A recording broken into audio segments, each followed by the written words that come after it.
આમ આદમી પાર્ટીના નેતા ચૈતર વસાવા હાલ જેલમાં છે, પરંતુ હવે એમના સમર્થનમાં માત્ર આમ આદમી પાર્ટી આદિવાસી વિસ્તારના લોકો જ નહીં, પરંતુ હવે અલગ અલગ પક્ષના નેતાઓ પણ મેદાનમાં આવી રહ્યા છે. અત્યાર સુધી આપણે જોયું હતું કે ગુજરાતમાંથી કોંગ્રેસના નેતાઓ છે તે ચૈતર વસાવાની પડખે આવ્યા, પરંતુ હવે આ બધાની વચ્ચે ભારતીય આદિવાસી પાર્ટીના તમામ જે નેતાઓ છે એ હવે ચૈતર વસાવાની સાથે આવ્યા છે. નર્મદા જિલ્લાની અંદર એક મોટો કાર્યક્રમ કરવાના પણ ક્યાંક એંધાણ દેખાઈ રહ્યા છે. નમસ્કાર, આપ જોઈ રહ્યા છો નિર્ભય ન્યૂઝ અને હું છું આપની સાથે રિદ્ધિ. વર્ષ 2023ની અંદર જે આખો મામલો સામે આવ્યો હતો, એ જ મામલાની અંદર જે 9 જેટલા આરોપીઓ છે હાલ જેલમાં છે. 7 વર્ષની જે સજા ફટકારવામાં આવી છે એમાં ચૈતર વસાવા અને એમના ધર્મપત્ની પણ છે. પરંતુ હવે ચૈતર વસાવા જે રીતે અત્યાર સુધી આદિવાસી વિસ્તારના લોકો માટે લડતા હતા, હવે તમામ બાબતે ક્યાંક રાજસ્થાનથી હુંકાર કરવામાં આવ્યો છે. રાજસ્થાનના જે આસપુર છે ત્યાંના જે ધારાસભ્ય છે ઉમેશ મીણા, તે હવે મેદાનમાં આવ્યા છે અને એમણે કહી દીધું છે કે ભારત આદિવાસી પાર્ટીના બધા જ ધારાસભ્ય છે તે જે ચૈતર વસાવાના સમર્થનમાં આવી રહ્યા છે. 4 રાજ્યના લોકોને પણ આહવાન કરવામાં આવ્યું છે અને નર્મદા જિલ્લામાં કાર્યક્રમ કરવામાં આવે કે જેથી કરીને ચૈતર વસાવાને ન્યાય મળે તે માટે પણ એક કાર્યક્રમનું આયોજન કરવામાં આવે. અહીંયા ભારતીય આદિવાસી પાર્ટીના તમામ કાર્યકર્તા, તમામ ધારાસભ્ય પણ હાજર રહેશે તેવી પણ વાત કરવામાં આવી છે. એટલે કે હવે જે આ ચૈતર વસાવા જેલમાં ગયા છે તેમનો જે આ મુદ્દો છે માત્ર ગુજરાત પૂરતો જ સીમિત નથી રહ્યો. હવે જે વિસ્તારની અંદર આદિવાસી વિસ્તારના લોકો વસે છે તમામ લોકો ચૈતર વસાવાની મદદે આવ્યા છે. આ બધાની વચ્ચે જે ઉમેશ મીના જે ધારાસભ્ય છે તેઓ શું કહી રહ્યા છે તે પણ સાંભળીએ. सभी साथियों को जय जोहार. आज हमारे विशेष बात को लेके मैं आया हूँ. गुजरात के अंदर जो हमारे छत्रपति वसावा विधायक है,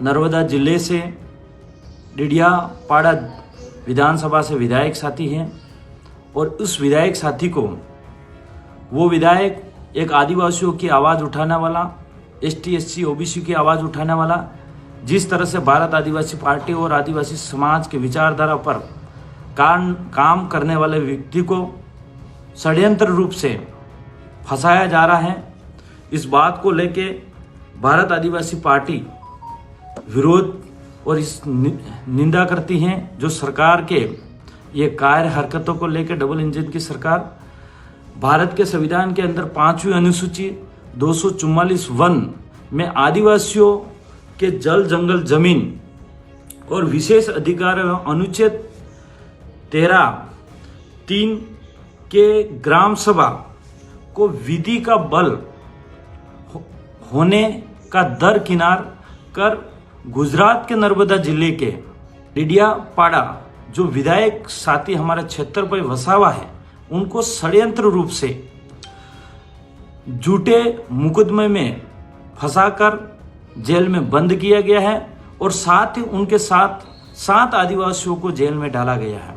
इस बात को लेके भारत आदिवासी पार्टी के हम सभी विधायक और 4 राज्य के लोग हम आह्वान करते हैं कि छत्रपति वसावा के समर्थन में नर्मदा जिले के अंदर एक बड़ा कार्यक्रम किया जाए और इस कार्यक्रम के अंदर हम शामिल होंगे और साथ ही इस कार्यक्रम को नर्मदा जिले के तमाम हमारे भारत आदिवासी पार्टी के जितने भी कार्यकर्ता और सामाजिक कार्यकर्ता हैं उनको मैं विश्वास दिलाता हूं कि इस समर्थन को लेके एक बड़ा कार्यक्रम किया जाए. उस कार्यक्रम में हम शामिल होंगे और भारत आदिवासी पार्टी की ये व्यवस्था है कि कार्यक्रम को शांतिपूर्ण से हमको करना है.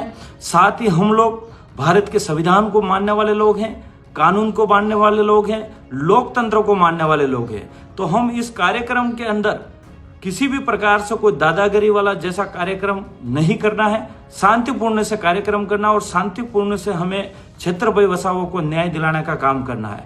मैं भारत आदिवासी पार्टी विधायक होने के नाते हम पूरा इस छत्रपति वसावा जो हमारे आदिवासियों की, हमारे जैसी विचारधारा रखने वाला और हमारी आदिवासियों की आवाज़ उठाने वाला व्यक्ति को हम पूरी तरह से समर्थन करते. उस भाई को न्याय दिलाने के लिए हम कंधे से कंधे मिला के साथ रहने के लिए खड़े हैं. सभी साथियों को एक बार पुनः आप सभी साथियों को जोहार.